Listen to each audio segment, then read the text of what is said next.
کو انسان جتنا قیمتی بنائے گا قیمتی مل جائے گی، اور اس کو قیمتی بنا دے گا اور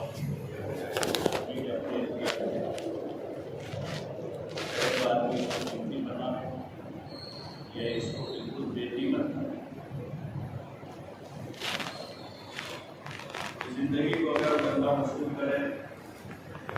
اور اللہ کے عوامل کو زندگی گزارے اس کا ایک لمبا دنیا میں بھی سکون اور راحت حاصل کرنے کا دیا اور آخرت اور بدلے کے حاصل کرنے کا دیا۔ اور اگر آدمی اس وقت کو قیمتی نہ بنا دے دنیا میں بھی بوال آدمی کے دن آدمی پر مصیبت بن جاتے ہیں، آدمی کے کیے ہوئے کاموں کی وجہ سے ہی آدمی مصیبت میں پڑتا ہے، مصیبت نہیں بیما کا سفر رہی کو آدمی ایسے کام کر گزرتا ہے اس وقت میں تو اس کے لیے مصیبت بن جاتی ہے، ایسے بول جاتا ہے تو پریشانی کا ذریعہ بن جاتا ہے، ایسے آدمی کاموں میں مشغول ہو جاتا ہے تو کام آدمی کے لیے بوال بن جاتا ہے اور آخرت میں بھی پھنسانے کا ذریعہ ہے۔ اس وقت اللہ کی طرف سے ہر بندے کو ایک چانس دیا گیا کہ زندگی کو غنیمت سمجھے، زندگی کی گھڑیوں کو، اس فرصت کو۔ حدیث پاک میں آپ کی صلاۃ والسلام کا ارشاد ہے نعمتان مغبون فیہما کثیر من الناس الصحۃ والفراغ، یہ دو نعمتیں ایسی ہیں جس میں اکثر لوگ دھوکے میں پڑے ہوئے دھوکہ کھائے ہوئے، ایک تو تندرستی اور ایک فرصت۔ کہ اکثریت جو ہے ان دو نعمتوں کی قدر نہیں ہے، زیادہ تر لوگ اپنی فرصت کے ایام کی اور اپنی تندرستی کی، بلکہ اس کے برخلاف اپنی صحت اور اپنی فرصت کو گناہوں میں لگا دیتے ہیں۔ جوانی میں فرصت بھی ہوتی ہے، صحت بھی ہوتی ہے، عموماً دیکھتے ہیں کہ جوانی کا کیا ہوتا ہے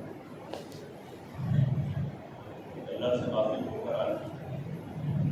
اس طاقت اور قوت سے گناہ کرتا ہے۔ اللہ کی زمین پر کتنا جری ہے انسان، اللہ کی دی ہوئی نعمت ہے زندگی، فرصت، اور پھر اس میں جوانی، اس کی طاقت اور قوت اور صحت، اس کو بجائے کہ فرمانبرداری میں لگا کے آدمی اطاعت میں لگا اس کو نافرمانی اور گناہوں میں خرچ کرنے بڑی ضرورت ہے۔ عموماً یہ دیکھا جاتا ہے صحت کے اور فرصت کے ایام جو ہے وہ بیانی میں، ورکشاپ میں، دوستوں کی محفلوں، مجلسوں میں، کھیل کود میں، اور اس سے مزید آگے نکل کر گناہوں میں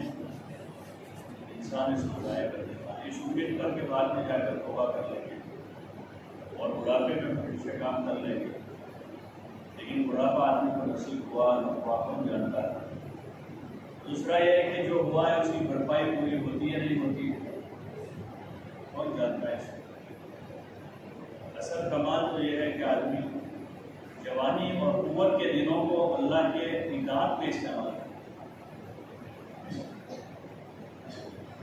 طاقت قوت کے دن آدمی کے پاس، اسی لیے صدقے میں بھی یہی ہے کہ آدمی صحت کے زمانے میں صدقہ کرے وہ زیادہ افضل ہے۔ ایک آدمی کے پاس پیسہ ہے، مال ہے، وہ رکھے رکھا ہے، خرچ نہیں کرتا ہے، اب بہت زیادہ کمزور ہو گیا، بوڑھا ہو گیا، اس کو امید نہیں بچی ہے زیادہ زندگی کی، اب وہ خرچ کرتا ہے۔ اس سے بہتر یہ ہے کہ آدمی کو اس وقت خرچ کرے جس وقت اس کو زیادہ ضرورت ہے، امیدیں زیادہ تھیں آگے جینے کی اور بہت بڑے پلاننگ کیے ہوئے تھے، اس وقت آدمی نے خرچ کیا ہے، یہ زیادہ افضل ہے۔ ایسے ہی طاقت اور قوت کے دنوں کو آپ کی عبادت میں مشغول کریں، وہ زیادہ افضل ہے۔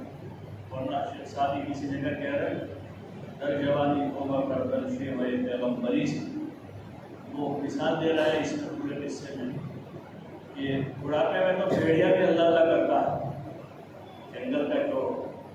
خونخوار جانور ہے پورے جنگل میں کوہرام مچاتا ہے، تو وہ بھی جوانی میں تو اپنے مستی میں مست ہوتا ہے،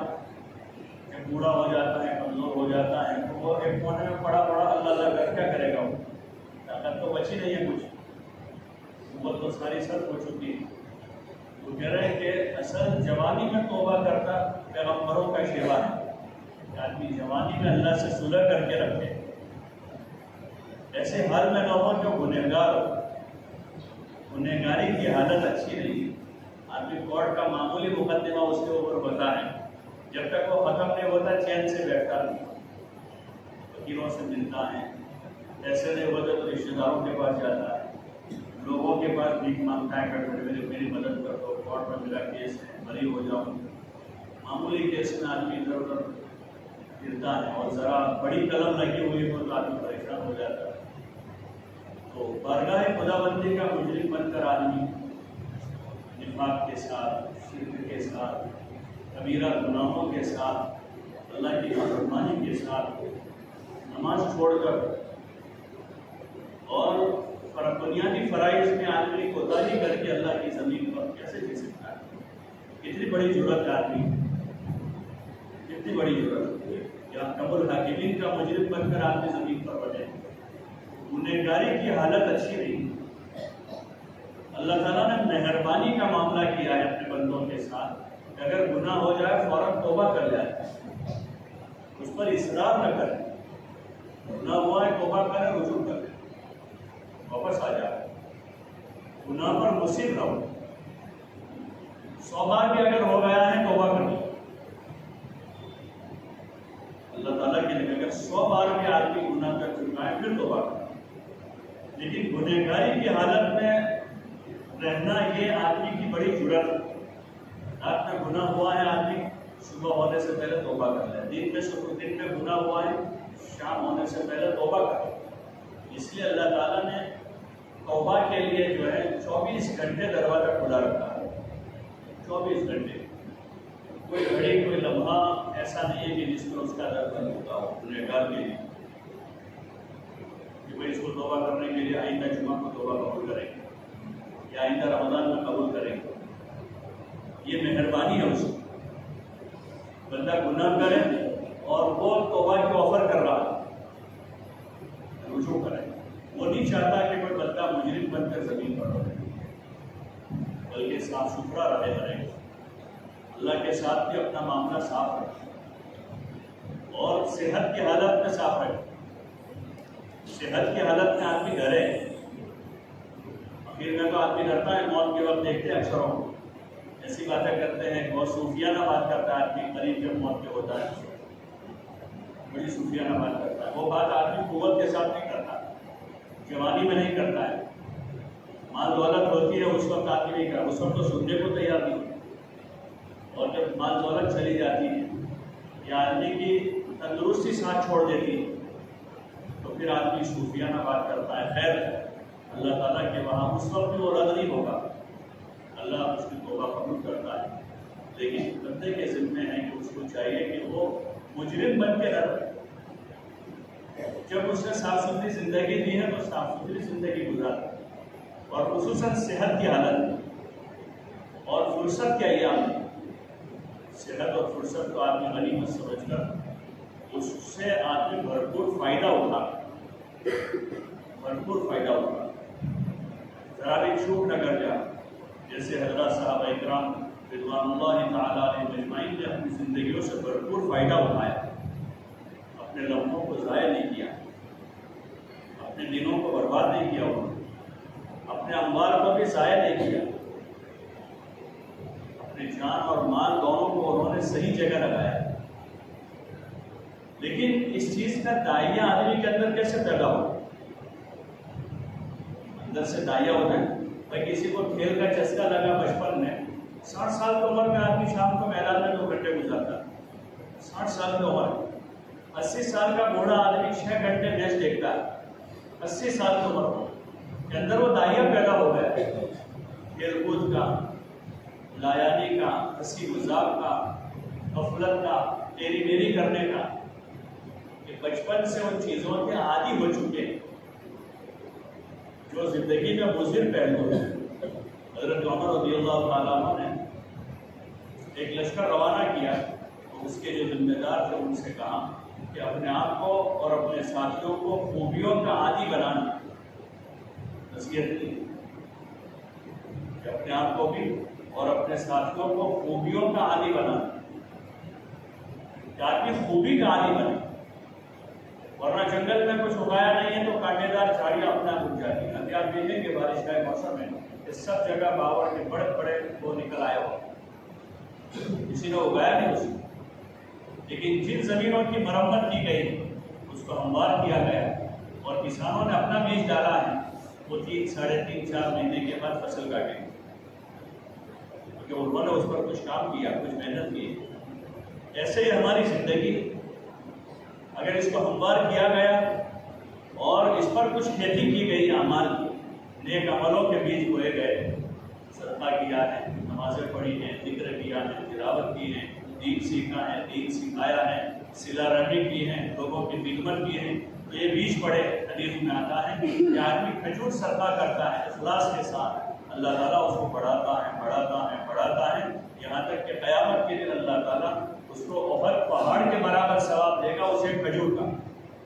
ایک کھجور کتنا بڑا ثواب ہو جائے گا، اس کی پرورش ہو رہی ہے۔ ایسے ایمان والوں کے اعمال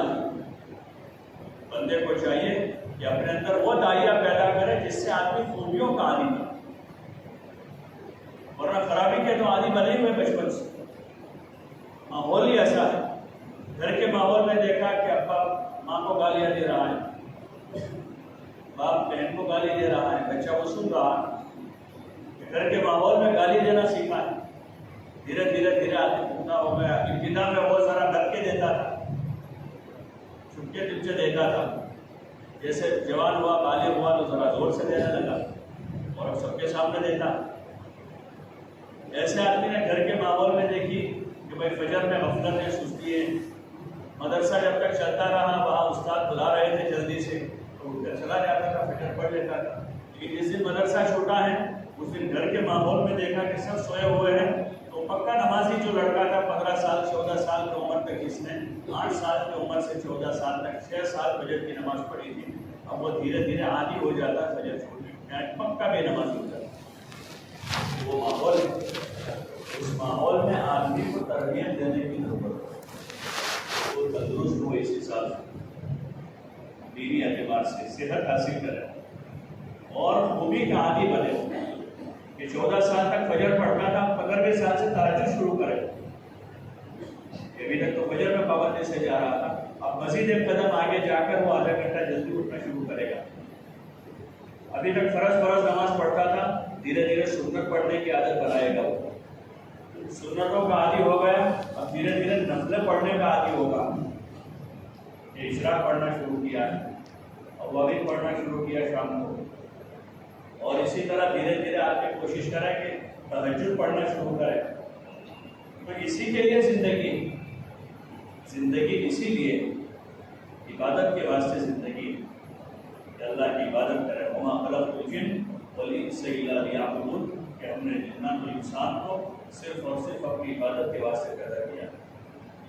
باقی جو ضروریات ہیں انسان کے ساتھ کم سے کم وقت میں جتنا پوری ہو جاتی ہو وہ سب سے اچھا ہے۔